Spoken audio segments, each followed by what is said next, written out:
আমি একবার তোমার থেকে জানতে চাইবো, হাউ হ্যাভ ইউ পারসিভড বিবি পায়রা, বিকজ ইটস ইউর স্টোরি। শুধু আমার না, আমার যে কো-রাইটার আশীর্বাদ, আচ্ছা, আশীর্বাদ আর আমার গল্প একসাথে। সো আমার একটা ট্যাগ লেগে গেছে, আমি খুবই অল্প কাজ করেছি, আমার খুব অল্প জনই চেনে, আমার খুব ট্যাগ লেগে গেছে যে আমি প্রচন্ড আরবান গল্প, সবাই খুব ইংরেজিতে কথা বলে ভীষণ, ওই কি বলে ওয়ার্ডটাকে, ওই ট্যাশ, সরি ফর দ্য ওয়ার্ড, ট্যাশ, ওই ব্যাপারটা। সো উইচ ইজ একদমই আমি মনে করি না নিজের ছবি থেকে। আমি খুব রিয়েল স্পেসে রিয়েল ডায়ালগস, অত অতিরঞ্জিত জিনিসপত্র আমি পছন্দ করি না। ছবি দেখলেও সেটা তুমি you have watch my films, gone through my films, you know that. তো আমার না এটা একটা নিজের সাথেও যে ছিল না, বাট আমি যে 90s এর, মানে আই এম আ পুরোপুরি 90s Bollywood fanatic, you can tell me, মানে বলিউডের এনসাইক্লোপিডিয়া 90s এর, মানে you name it I know it, সোরাম টাইপের। সো সেখানে আমার মনে হচ্ছিল কেন একটা ওই 90s এর মতো একটা কিছু, একটা কমার্শিয়াল ওরম হবে। অ্যাট দ্য সেম টাইম দেখো আমার তো নিজের একটা সিগনেচার স্টাইল আছে, আমার মানে ইন্টারপার্সোনাল রিলেশনশিপ, তারপর একটা তোমার ইন্টিমেসি বিটুইন দি ক্যারেক্টার্স, তোমার ইমোশনাল ইন্টিমেসি।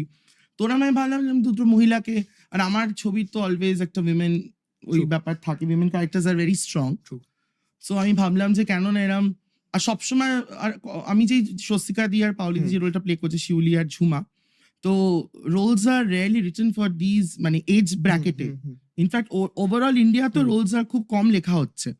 তার মনে করি এই দুটো মহিলাকে দিয়ে যদি আমি কিছু এদের এজের ব্র্যাকেটে এদেরকে রেখে যদি একটা মজার কিছু করাতে পারি, বিকজ পাওলি দি আর Swastika di are very known for very, মানে ওদের দুটো ডিফারেন্ট পার্সোনালিটিস, মানে খুব স্ট্রং পার্সোনালিটিস, আর they are known for very মানে কি বলে, খুব হার্ড হিটিং, খুব তোমার ডিফিকাল্ট, মানে যদি বলি কি ইমোশনালি পুরো সাইকটিক, মানে ওরকম একটা ওদের ইয়ে আছে, পেন্সিভ ইয়ে, যেমন পাওলি দি প্রচন্ড ভাবে। তাই থট ওটা ব্রেক করি, তো একদম দুজনকে দিয়ে ফুল টু কমেডি করিয়েছি। And you saw the trailer, গান, টিজার তোমরা সবই দেখেছো। So mention about the teaser, গানটাও দেখেছো, মানে ফুল অন একদম আইটেম সং আছে দুজনকে দিয়ে।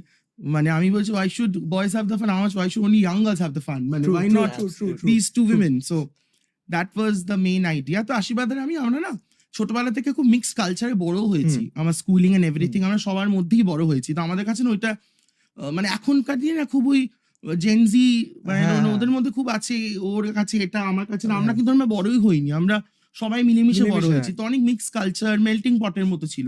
তো আই হ্যাভ সব রকম কিছুই দেখেছি, মানে 5 স্টারও দেখেছি, আর নর্মাল রাস্তায় চাও খেয়েছি। তো ইটস ভেরি, মানে আমার কাছে খুব ইয়ে ছিল যে আমরা এই সাবারবান ইয়েটাকে ধরি, বেশ মজার হবে না। মানুষ আমার সামনে দেখেছি, আমার অনেক রিলেটিভসকে দেখেছি, আমার সামনাসামনি অনেককে দেখেছি, মামার বাড়ির পাড়ার অনেককে দেখেছি। তো এরকম ভাবেই একটা মজার ভাবনা, are the main intent first মজার ছবি বানাবো।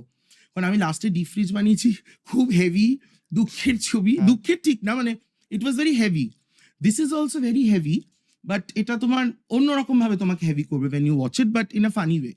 হ্যাঁ, আর একটা কথা আমি বলতে চাই যে বিবি পায়রা ছবিটার নাম কোনো গিমিক বলে কিন্তু না, কারণ বিবি পায়রা is a famous song also. তো আমি আগে থেকে বলছি এটা কোনো গিমিকের জন্য না। তো as Anindo also knows, the Pyra plays a very important part in the film.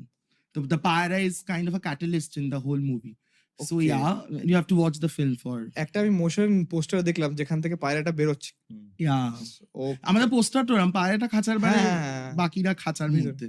So তো এটা একটু এক্সপেরিমেন্টালও বলতে পারো। আমি আশীর্বাদ দেখার সময় থিঙ্কিং লোকে বুঝবে তো পারবে, তো মানে ঠিক আছে একটু এক্সপেরিমেন্ট করেছি, বাট ঠিক আছে একটু মানে আমি তো ওরম কাজই করে এসেছি, আমি তো আউট অফ দ্য বক্স চিরকালই করে এসেছি। সো আমাকে ধরবি কে, আমি তো